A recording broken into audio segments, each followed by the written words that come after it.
हमें यह सलाह दी गई थी कि हमें स्वर्ण मंदिर में पालकी के दर्शन अवश्य करने चाहिए, अतः हम सुबह ही चल पड़े स्वर्ण मंदिर की ओर। सुबह के 3:30 बजे हैं और हम गोल्डन टेम्पल आ गए हैं। इतना जल्दी आने का मतलब ये है कि यहाँ पर सुबह गुरु ग्रंथ साहिब की पालकी निकलती है और पालकी के दर्शन करना बहुत ही शुभ माना जाता है, पवित्र माना जाता है, अतः हम आ गए हैं। सामने जूते रख दिए हैं, फिर यहाँ पे आप हाथ धोते हैं और हाथ धोने के बाद में फिर आप अंदर जाते हैं। ये बहुत ही अच्छी व्यवस्था है।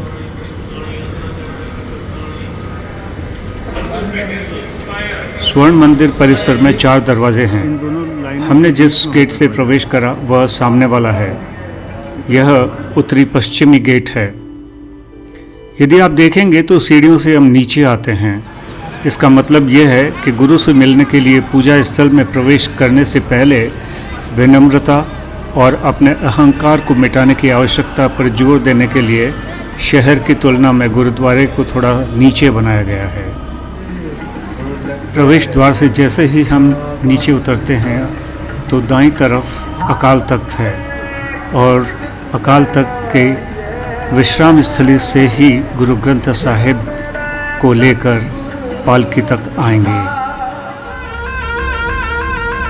हमारे दिल जोर जोर से धड़क रहे थे गुरु ग्रंथ साहिब की पहली झलक देखने के लिए।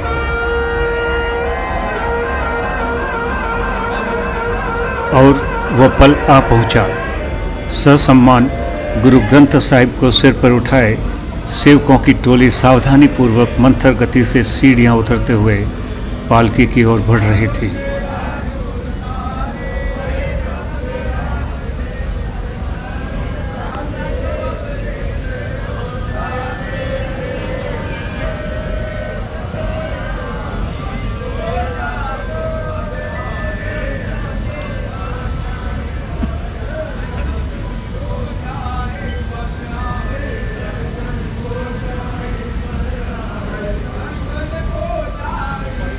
सभी श्रद्धालु इस चमत्कृत दृश्य से विस्मित एवं भाव विभोर थे और श्रद्धापूर्वक अपलक निहार कर धन्य हो रहे थे। गुरु ग्रंथ साहिब को पालकी में आदरपूर्वक विराजमान कर दिया गया है और पालकी साहिब की सवारी चल पड़ी है हरमंदिर साहिब की तरफ।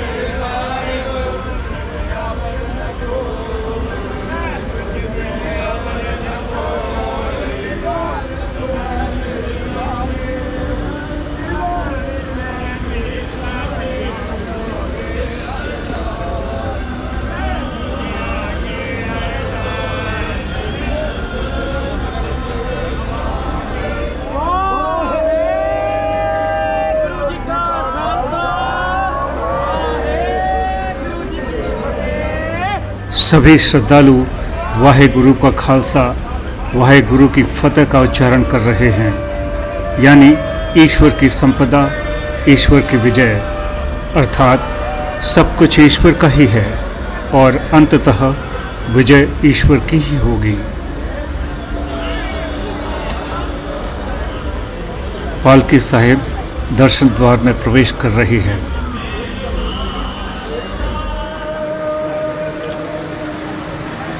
हम हरमंदिर साहिब के भीतर जाकर गुरु ग्रंथ साहिब के दर्शन करने के लिए कतार में लग गए।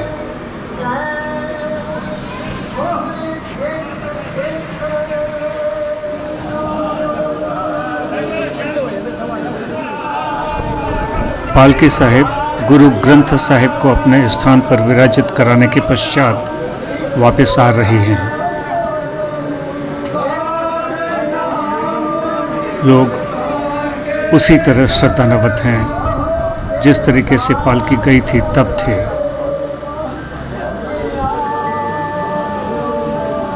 हर कोई पालकी साहिब को छू कर धन्य होना चाहता है।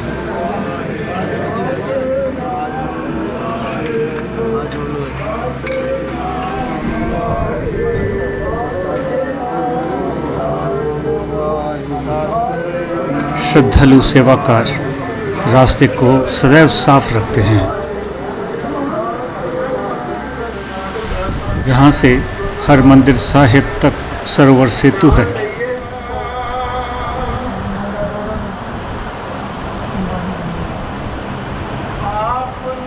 सोने से मढ़ी दीवारें और छत और उस पर लटकते चमकते हुए झाड़ फानुस आपको चमत्कृत कर देते हैं।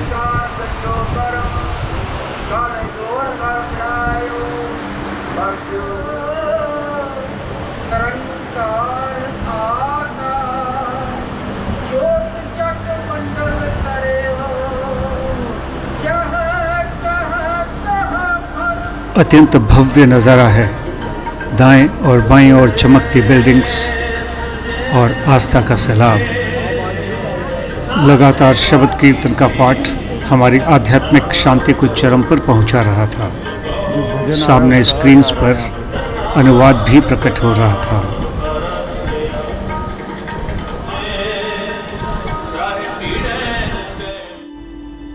यदि हम एक जगह खड़े होकर देखें तो हमें मध्य में हरमंदिर साहिब यानी कि मुख्य मंदिर, उसके चारों तरफ एक लेक, उसके चारों तरफ परिक्रमा पथ और परिक्रमा पथ के परे बहुत सारे बिल्डिंग्स हैं जिनमें एक घंटाघर, गुरुद्वारा समिति के कार्यालय, एक अमूल्य संग्रहालय, लंगर हाउस व सराय है। भक्तों की बहुत सामने जो आप सेतु देख रहे हैं वह दर्शन द्वार से मुख्य मंदिर तक जाता है और भक्तों की एक बहुत बड़ी भीड़ वहाँ पे है।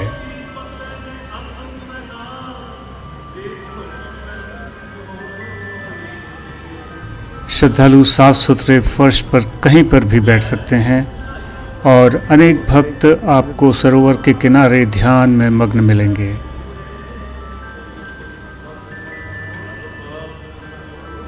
यदि आप स्वर्ण मंदिर के अनुभव को पूर्ण रूप से जीना चाहते हैं तो मेरा सुझाव यह रहेगा कि प्रातः 4 बजे आएं और सूर्यास्त के कुछ देर बाद तक यहाँ पर रुकें।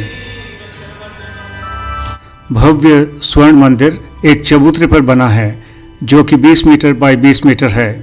मंदिर पर विभिन्न स्थापत्य कलाओं का प्रभाव देखा जा सकता है जो इसके बनने के प्रारंभिक वर्षों के समय में प्रचलित थीं। मंदिर के भूतल पर छत्र के नीचे गुरु ग्रंथ साहिब स्थापित हैं। गर्भगृह के चारों ओर की दीवारों के संगमरमर के पैनलों पर अरबी फूलों की डिज़ाइन हैं। सोने के अक्षरों में धर्म ग्रंथों के छंद मेहराबों को सुशोभित करते हैं। भित्ति चित्र जानवरों, पक्षियों और प्राकृतिक स्वरूपांकनों के पारंपरिक डिज़ाइनों को दर्शाते हैं। सीढ़ी की दीवार पर सिख गुरुओं के भित्ति चित्र को उकेरा गया है। सामने जो दरवाज़ा नज़र आ रहा है हमने उससे प्रवेश किया था जो कि पश्चिमी द्वार है। गुरुद्वारे के 4 दरवाजे हैं चारों दिशाओं में। यह सिख धर्म का समानता में विश्वास का प्रतीक है। स्वर्ण मंदिर जीवन के सभी क्षेत्रों और धर्मों के सभी लोगों के लिए पूजा का एक खुला स्थान है। हम जो सामने मीनारें देख रहे हैं उसके पास ही जो सफ़ेद बिल्डिंग है वह गुरु रामदास की सराय का द्वार है। यह पूर्व में स्थित है। इस विश्राम स्थली में 24 घंटे लंगर चलता है जहां प्रतिदिन 50,000 से लेकर 1 लाख तक लोग प्रसाद रूपी भोजन ग्रहण करते हैं। बाईं ओर जो आपको भीड़ नज़र आ रही है वह उत्तरी द्वार है। यह मुख्य द्वार है और बाज़ार की तरफ खुलता है। लोगों की अधिकतर भीड़ यहीं पर आती है। जलियांवाला बाग से बाज़ार में से गुजरता हुआ रास्ता इसी गेट पर आता है। इस गेट के बाहर के दृश्य बहुत ही भव्य हैं चारों ओर संगमरमर का एक बहुत ही बड़ा चौक है यहाँ पर और इसको एक बहुत ही अधिक सुंदरता प्रदान करता है। सब कुछ बहुत व्यवस्थित है यहाँ पर। व्हील चेयर भी उपलब्ध है।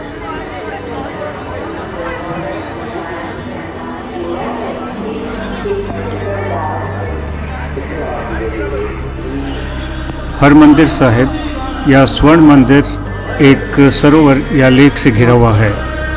यह लेक आर्टिफिशियल है और 150 मीटर बाय 150 मीटर है। इसे अमृत सरोवर कहा जाता है। अमृतसर शहर के नाम की उत्पत्ति इसी झील से हुई है।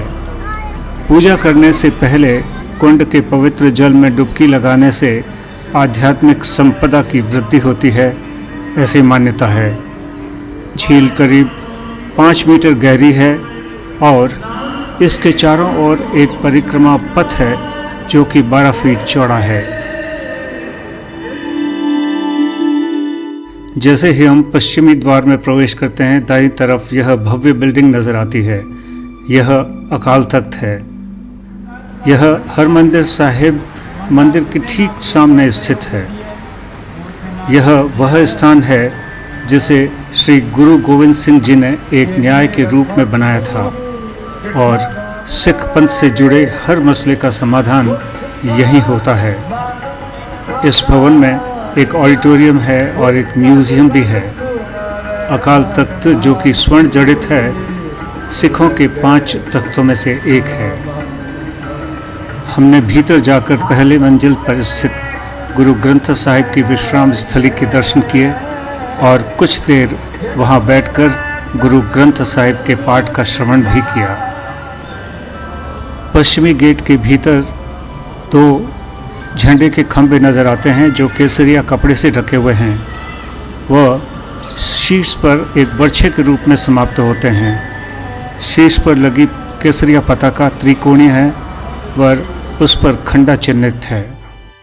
जब सिखों के छठे गुरु साहिब श्री हरगोविंद जी ने गुरु गद्दी संभाली तो उन्होंने 2 तलवारें धारण करी जिन्हें मीरी और पीरी नाम दिया गया।